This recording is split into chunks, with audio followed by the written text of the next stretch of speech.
welcome to our house and our channel. This is Halston and Payson. I'm Jamie, and today we're going to talk about how I organize all my medical supplies. I have a tunneled central catheter, a tick line.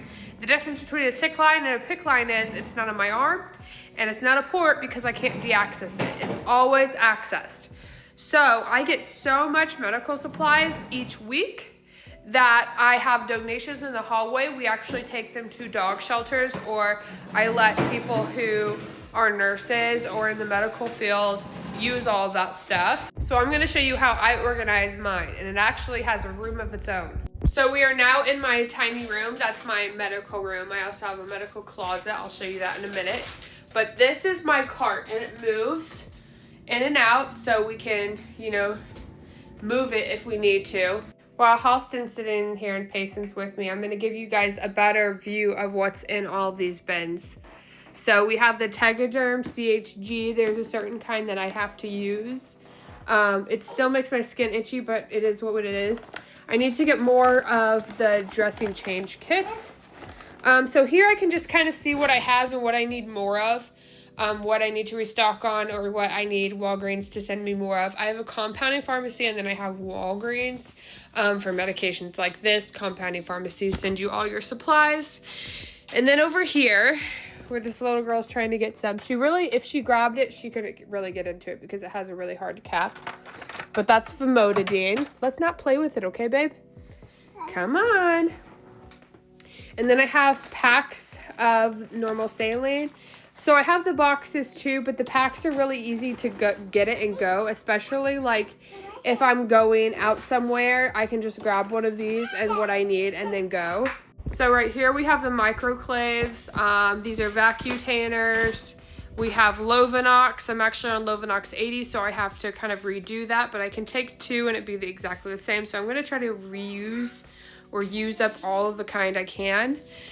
We have tape. We have different types of caps that I like using. Usually I use swab cap, but these are ones I got from Intermountain Health that I really like. Here's the extensions so that you can have longer lines and it's not in your way. This is for when I do other people's IVs, if I'm being honest with you, because I don't use these Tegaderms on my site. I just use it on people when they're doing their IVs and they have had a hot day out in the sun or something. This is all my tubing for my Sapphire pump. There's some batteries under there, cotton swab applicators. We have accumulation of socks from the hospital. I actually have an accumulation of armbands in here as well, just in case they forget to put some on me, because my allergies are really important. I just got some labels so that I can put labels in each of these things. That includes over here on these bins. Over here is my giant stack of seizure meds.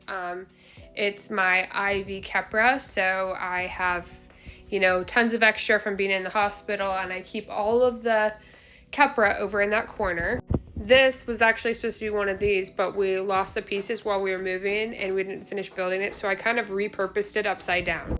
In these bins, we have more of like first aid stuff. We have wraps, and I also have wraps in a different location. I'm probably going to put all of them in that location. This is menstruation stuff, and after I gave birth, I got a lot of supplies. This is heart related and like devices, which is also, there's a device over here for breathing. I'm not even sure what's in here. Nebulizer, cleaning kit for the pumps. I don't know if there's anything. Okay, so kids medicine, more of cough stuff, first aid stuff, and more of like pain supplies and aloe vera. This is more tubing I need to organize into that closet. I have boxes over here of extra supplies. I'm not even exactly sure what's in here. Oh, pumps. Extra pumps because I have more than just my Sapphire one. An extra drawer. This is more so extra supplies. I know there's eye care stuff. This is for ports, but I do not have a port anymore. Extra supplies. Nothing. Let's see. extra Lovenox, which is always helpful because I get blood clots a lot, and extra alcohol prep pads. This mini fridge holds all the medications that need to stay cold. On the wall over here, we're kind of going to put like seizure first aid and other first aid for very specific things that I have. Then we have our super Stanny cloths over here, otherwise known as cancer wipes. And so we make sure that we wear gloves when we use them, but they do work really, really well. Last but not least, we have this super huge closet that holds all of our normal saline, LR, batteries, dextrose. We have lab in a box, which I use Quest now, so that doesn't matter. We have extra Keppra that's in a different dose. It's in a lower dose just in case like I'm having a seizure and I need a lower dose. We have gloves. We have swab caps, the caps. We have purple gloves. These are the sterile gloves. These are the non-sterile gloves. We have swab sticks. We have barrier film. We have adhesive remover, chloropreps, applicators, and heparin, and flushes, and a diagnosis game. We have so much in this closet. So, and then our extra tubing's down there. So that's kind of why we have so many donations. Our donation boxes are actually right here next to the kiddos.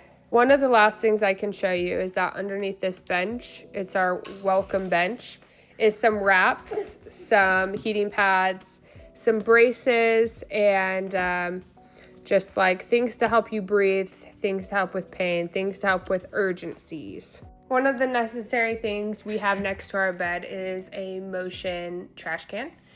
And this little shelf in our bed frame holds the medication I currently need at the time, next to my IV pole and a light. Now we are in my bathroom, and these three middle drawers are medical supplies. Actually, this top one is hair care and teeth care and stuff like that. But this one is all the things I could possibly need without having to go upstairs, like emergency stuff, or, you know, things to fix my line, or medications that I might need, or Niazolam, which is like a seizure rescue medication, things like that. This one has more of like an extra bag, the flushes, and just extra things, tampons, things that you might need. So yeah. Obviously, we try to make everything super accessible because I only have so many spoons. So we have this little chair here. I don't know if you can see it. This little chair next to the shower so that I can get out and sit down. And my shower has a shower chair. We have little tools throughout the house that help in case I have seizures during like activities where I'm using a knife, for example. So we have like safety scissors, a knife holder, things like that. If you come over, you'll find that I probably have a comfortable seating area in every room of the house because I have to accommodate POTS and epilepsy and vascular Ehlers-Danlos syndrome and really bad joints. And if I'm not working in something that's comfortable like this, where I'm able to prop my feet up and it supports my joints, I would be in a wheelchair or I would be in bed. And I actually have a paramobile wheelchair, electric wheelchair, that I try not to use, and I was confined to at one point really, really, really bad. And I'm not trying to go back to it anytime soon. I have it because I know that I will have to eventually because I have progressive disease. However, right now we just have comfortable seating everywhere in our house. And obviously next to a window is great for your mental health. Every single day I watch the sunset in Arizona and it is so, so beautiful. You can kind of see the mountains out there. So pretty. And Arizona just really has the best sunsets. Maybe I'll put one in over here. Just gorgeous, like every single night in a row. So that's basically it. If you guys have any other questions, I could do my service dog stuff in a separate video, and I will see you guys tomorrow.